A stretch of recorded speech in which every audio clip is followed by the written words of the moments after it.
This is the Chassidic Story Project with Barak Hullman, podcasting from Jerusalem, Israel. You'll never know, you'll never know, you'll never know, you'll never know. Before the Baal Shem Tov passed away, he brought all of his Chassidim close to him, and each one of them he gave a certain job. One of his Chassidim, Reb Yaakov, he was given the job of telling the stories of the Baal Shem Tov. Yaakov said to the Baal Shem Tov, "Holy Rebbe, what do you mean? I'm supposed to just go around from town to town and tell stories about things that happened to us together?" And the Heilige Baal Shem Tov, he said, "Exactly." And Reb Yaakov, he said, "But Rebbe, how am I going to know when I can stop? I mean, I've got a wife and family. I don't want to be traveling around forever." So the Holy Baal Shem Tov, he said to him, "Reb Yaakov, it'll be clear to you, and when the day comes, it'll be well worth your while." And the Baal Shem Tov passed away. Everybody knows he passed away on Shavuot, on Shavuos. And after the holiday was over, Reb Yaakov, he started on his way. Going from town to town, he would gather people together and tell them stories of the Holy Baal Shem Tov. And one day, during his travels, he heard that in a certain town in Italy, there was a wealthy Jew who wasn't a Chassid, a wealthy Jew who loved hearing stories of the Baal Shem Tov. So Yaakov works his way over to Italy and finds this wealthy Jew. And he comes there and he sees this huge mansion. In the front there's a huge field with trees and grass. And in the back it's even bigger. And he goes up the broad staircase to this grand door and he knocks on the door and the butler answers. And he says, "I'm here to see the master of the house." And this wealthy Jew comes out and he sees Yaakov and he says, "Shalom Aleichem." Yaakov says, "Alechem Shalom." And the wealthy Jew says, "Yes, my friend, how can I help you?" And Yaakov says, "I am the official storyteller of the Heilige Rebbe, the Baal Shem Tov." The eyes of this wealthy Jew light up. And he says, "Really? Come inside. I've been waiting for somebody like you for the longest time." So Reb Yaakov comes in, and the wealthy Jew, he feeds him and puts him in a comfortable room. And the wealthy Jew says, "Listen, this Shabbos, we're going to invite the entire Jewish community in our town. We're going to have a huge meal out in the front of the house. We're going to set up lights and candles and chairs and tables. And when the meal is over, I want you to get up and tell some stories of the Heilige Baal Shem Tov." So Yaakov said, "Sure, no problem." And everything is arranged and this beautiful meal is given. The community is there and served by waiters with white gloves. Beautiful meal and everyone's so happy. And the meal is over and the wealthy Jew stands up and knocks on his glass and he says, "Listen everyone, I have my good friend here, Reb Yaakov, and he's the official storyteller of the Heilige Rebbe, the Baal Shem Tov. And he's going to now tell us some stories." And Yaakov gets up. And Yaakov, who knew literally thousands of stories, many of them where he and the Baal Shem Tov were together, he couldn't remember a single story. He couldn't remember anything.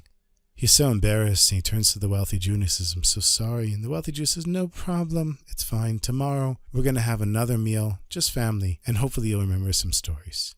And after davening, they have this beautiful meal. And again, Yaakov can't remember a single story. Not at the second meal, and not at the third meal in the afternoon, and not in Malava Malka, the meal of David HaMelech, the King David. He couldn't remember any stories of the Baal Shem Tov, and he apologized profusely to the wealthy Jew. He said to him, "I'm so sorry. I really don't know what happened to me. I literally know thousands of stories, and I can't remember a single one." And the wealthy Jew, he said, "It's okay, Yaakov. It's okay. If you remember a story, just come back here." And he paid him handsomely, because the deal was he was willing to pay 50 lira for every story of the Baal Shem Tov that Yaakov could tell. So he gave him 100 liras and sent him on his way. Yaakov figured with all the stories that he knows, getting paid 50 lira a story, he could retire for life after this. He left with his 100 liras. Wasn't bad. And as he's leaving, not so far out of the town, he passes by this little village that looks familiar to him. And then he remembers a story. He doesn't remember the beginning. He doesn't remember the end. He remembers the middle, and it's just something. He quickly gets on his horse and he rides back to the mansion of the wealthy Jew. And when he gets there, he sees the wealthy Jew had clearly been crying. Something had happened. And Yaakov says to him, "What happened? Did somebody die? God forbid. Was somebody hurt?" The wealthy Jew said, "It's okay, Yaakov.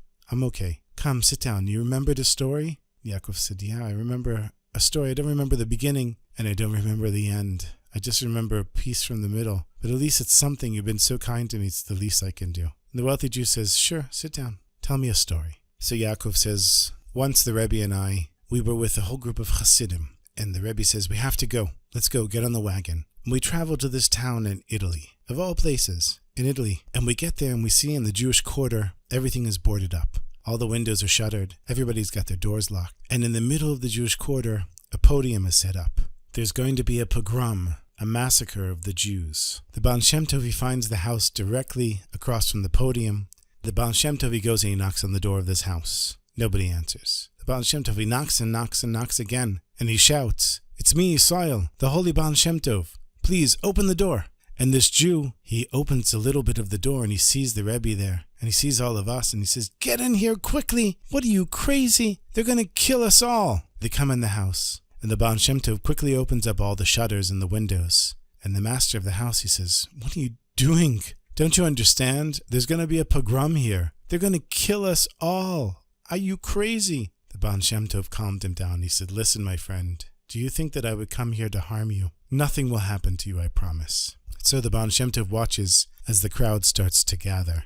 There's a huge crowd, and the bishop, he comes through the crowd. The crowd parts like the sea parting for the Jews leaving Egypt. And the bishop goes and he stands on the podium and he's shouting how we have to kill all the Jews and we're going to murder all the Jews in this village. The Baal Shem Tov, he turns to me and says, "Yaakov, go tell the bishop that the Baal Shem Tov wants to see him." And I said, "Rebbe, are you trying to kill me? If I walk into that crowd, they're going to slaughter me as soon as I step into it." The holy Baal Shem Tov, he said, "Yaakov, do you think anything bad would happen to you? Do you think I would send you off for something to happen to you? Go and do what I said and tell the bishop I need to see him right now." So Yaakov, telling the story, he said, "I walked into this crowd and everyone parted for me just like they did for the bishop. They were totally shocked to see a religious Jew amongst this crowd. I walked onto the podium and the bishop, who himself is shocked to see me, he said, 'What are you doing here?' I told the bishop, 'The Baal Shem Tov wants to see you.' And the bishop's face, he turned white. And he said, 'Okay, tell him 5 minutes.' So I go back through the crowd. I come back into the house. And I tell the Rebbe, 'Rebbe,' he said, 5 minutes. And the Baal Shem Tov said, 'What? I told you to tell him to come right now. Go back and tell him I said right now.' So Yaakov, he goes back through the crowd. And the crowd parts. And he goes on the podium. And the bishop says, 'What now?' And Yaakov said, the Rebbe says, 'Right now.' So fine. The bishop comes down from the stage, from the podium, and he walks with Yaakov into the house. And the Baal Shem Tov takes the bishop's hand, and they go into a back room, and they close the door. Well, after enough hours, people got bored. Nothing was happening. The crowd dispersed, and that was the end of the pogrom. And many hours later, the bishop comes out of the room where he was with the Baal Shem Tov. Crying. You can see the tears in his eyes, and his face is white, and his eyes are red. And the Baal Shem Tov said, "Okay, we can go home now." And Yaakov says to the wealthy Jew, "That's all I can remember. I'm really sorry. I don't remember how the story started exactly, and I don't remember how it ended." And the wealthy Jew, who was crying at this time, he said to Yaakov, "Yaakov, don't you recognize me?" And Yaakov said, "No, I've never met you before." And he said, "It's me. It's the bishop." And Yaakov said, "What are you talking about? You're a Jew, a religious Jew with a beard and a kippah and tzitziot. You're not a bishop." He said, "No, you don't understand. When I was young, my family couldn't afford to feed us. We were starving, and the church was right nearby. And they told me, 'Come in, we'll give you a little bit of food.' They gave me some food and water, and then they would teach me some lessons. And I decided, you know what? I don't want to suffer as a Jew anymore. I'll become a Christian. I'll become a Catholic." And I became a Catholic, and I worked my way up the ranks, and eventually I became a bishop. And to prove my loyalty to the church, I was the most anti-Semitic Catholic bishop there was. I wanted to kill all the Jews, although deep down I just wanted to be a Jew again. And I needed the Heilige Baal Shem Tov to call me during that pogrom, bring me into the room, and tell me a path of how to do tshuva, of how to come back to Hashem. And back then I said to the Heilige Baal Shem Tov, "Rebbe, I'm going to accept everything you said, but how will I know my tshuva was accepted?" He said, "One day, one of my Chassidim will come to you and tell you the story exactly as it happened. And when he does, you'll know your tshuva was accepted." So when I heard that you were coming to town, I was so excited because I figured that was it. But then you couldn't remember a single story, Yaakov. And I gave you another chance and another chance. And so in between I was davening. I said to Hashem, "Please, Hashem, you've got to accept my tshuva. I'm no longer the person that I was, and I never will be again. Please, Hashem, please." And then you left here. You didn't remember any stories. And the whole night I was davening to Hashem. and the whole morning, and when you showed up the next day and you came back remembering one story, then I knew that my tshuva was going to be accepted. And the way that I really knew was when you told me back the same exact story that had happened to me and the Rebbe so many years ago.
People have said to me, wow, I love this idea, the Chassidic Story Project. How can I be a part of it?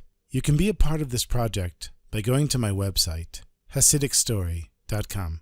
HassidicStory.com. That's Hasidic Story without the CH, without the Cha. And there you'll see a link that says, Become a Patron. That'll take you to a Patreon page where you'll see all kinds of perks and rewards that you can get by becoming a part of this project and coming into the inner circle of the Chassidic Story Project. Please go to my website, HassidicStory.com. HassidicStory.com. And you can participate in the project there.